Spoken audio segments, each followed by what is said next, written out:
French, so they can go both ways.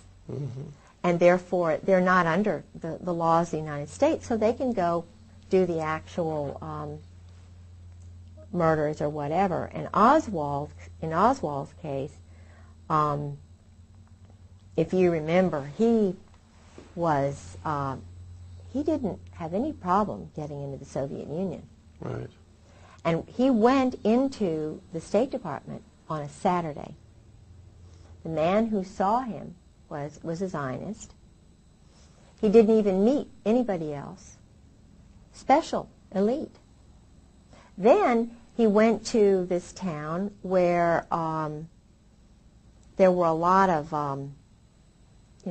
sort of an Zionist intelligence elite group. The Georgian Russians had, because most of the intelligence people for a long time were Zionist in the Soviet Union and in Germany. And I don't know, but I know that they recruited a lot of boys at Eton and places like that, homosexually in England. And then a lot of them went to the Soviet Union after the doctors' plot or something that I think Stalin thought that the Jewish doctors were after him or something. So in 1952, a lot of them had to go away, and they had some sort of a change or whatever. But what's interesting is that a lot of this played into tied into my husband, because he was in the place, the Mecca for the Jewish intelligence, or the Zionist intelligence people in Princeton. All of the movie actors, the movie moguls or whatever, they started out in Princeton. The psychological operations crowd from the Nazi, whatever, they came to Princeton. And, of course, some of them went to Harvard. And they spread out from there. Oppenheimer and it's very interesting. That's where a lot of them were, in Princeton. And he was there, of course. He was born in 1937. He born in Atlantic City, then they moved to Lawrenceville. But his grandparents lived outside of Princeton. So he had a tie with his grandparents. But then his grandparents wound up moving out to California, so he was really abandoned from the time he was 13. And, of course, being under the influence of Charles Caddock, who was the bodyguard for the Saudis, Allah teacher. And he controlled the power in the school. The Cheeseborough, Headmaster Cheeseborough, of course, gave Charles Caddock carte blanche. Why? Because the Saudis bought a big mansion called Russell House. Caddock was there with the Saudis all alone, and my husband was there part of the time. They would go on outings using Saudi money. My husband was taught to fly a plane. He was taught to shoot. They went on they would get nude and run in the woods kind of thing. Even at Princeton, his roommates told me that he would go out with these men. And when his first roommate said, because he really likes George, and George is a really handsome, I think, a little older now, but in those days he was very handsome. And his roommate of the first 2 years, and who'd been at the Hun, said that he had a relationship with a French teacher who was a count or whatever from Paris, who was kind of a teacher's aide, who helped him write his paper, and who knew Camus. In other words, there was a group, this young French teacher, who liked my husband a lot and helped him with his thesis, was also a friend of an older French teacher who was a very good friend of Camus. And Camus was coming over to see him. Albert Camus is an existentialist writer who believed in murder and, sabotage. And he was also an Arabist. They were, you see, Lawrence of Arabia, this group stuff was started by this small group of Kabbalists who were trying to take over the oil. So what they would do would be to find these sheiks and find whichever one would go along with whatever. Well, the Brits were more interested in finding somebody who was fair, not necessarily like that. But then there was a guy named Moose who was in the American State Department who tried to, they wound up, the Americans wound up poisoning this Caddock, got in with the Saudi royal family, the other brother, who wound up getting it. They had a house in Switzerland. The Saudi royals had big mansions on the Aix-les Rosés is the place where Charles Caddock died, I understand. And my husband, according to the roommates, one in particular, who said, George never lost track. He always kept up with Charles Caddock. Well, Charles Caddock only died in, 1995, 1994. I only heard of him as a teacher in the first 3 years of marriage.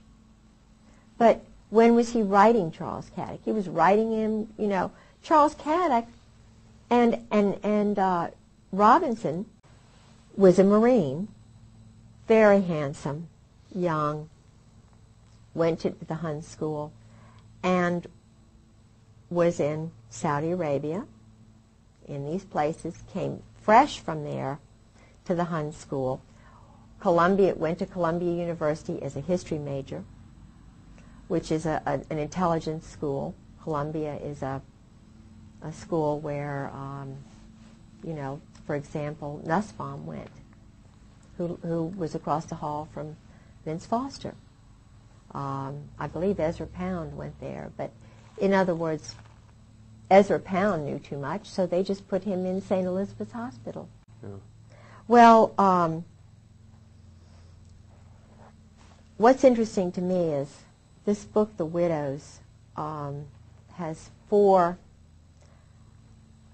spies, double agents, who worked for the United States and Soviet satellites or whatever who were murdered.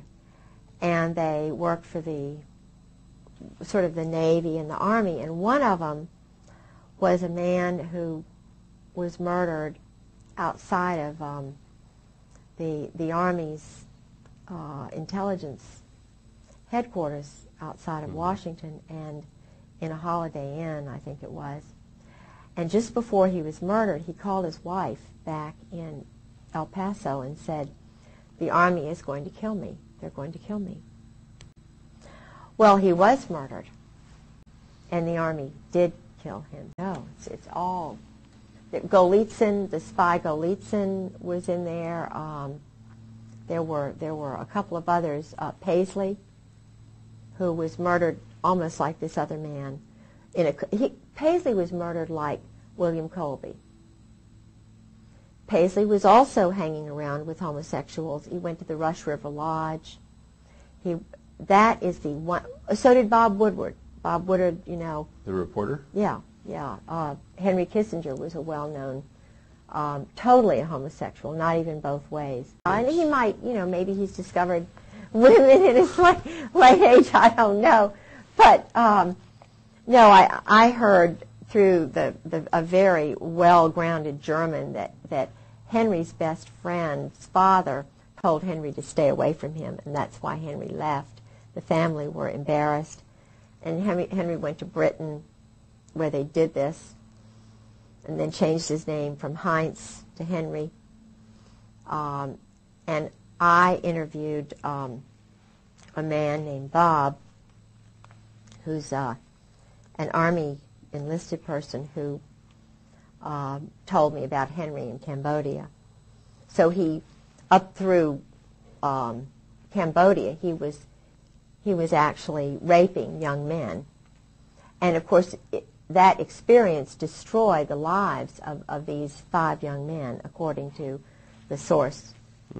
I mean, he said he was crying, and this man was a perfectly wonderful, functioning, young married man who worked for a newspaper on the Eastern Shore and had 3 young children, went to Vietnam as an enlisted man, was put in Cambodia, which he said it was a lie living there, and then ran into Henry Kissinger, or Henry Kissinger ran into him and did certain things to him, invited him into his tent with some other men. It was horrible, but it was, you know, he said it's wartime and so forth. But he said, you know, I could have taken it mentally if it had been a bunkmate or something. But he said, when it's someone like Henry Kissinger who does it to you, you're ruined. He said, I could never, he said he came back home. Oh, and this is interesting, and I really believe that Bob's right. He said, Kissinger said to him, if you ever tell anybody, if you ever mention a soul, it's the end of you. Don't you ever tell anybody. Well, when he got back, when Bob got back, he went to a special hospital, and they were going to keep him locked up forever. Bob? Bob.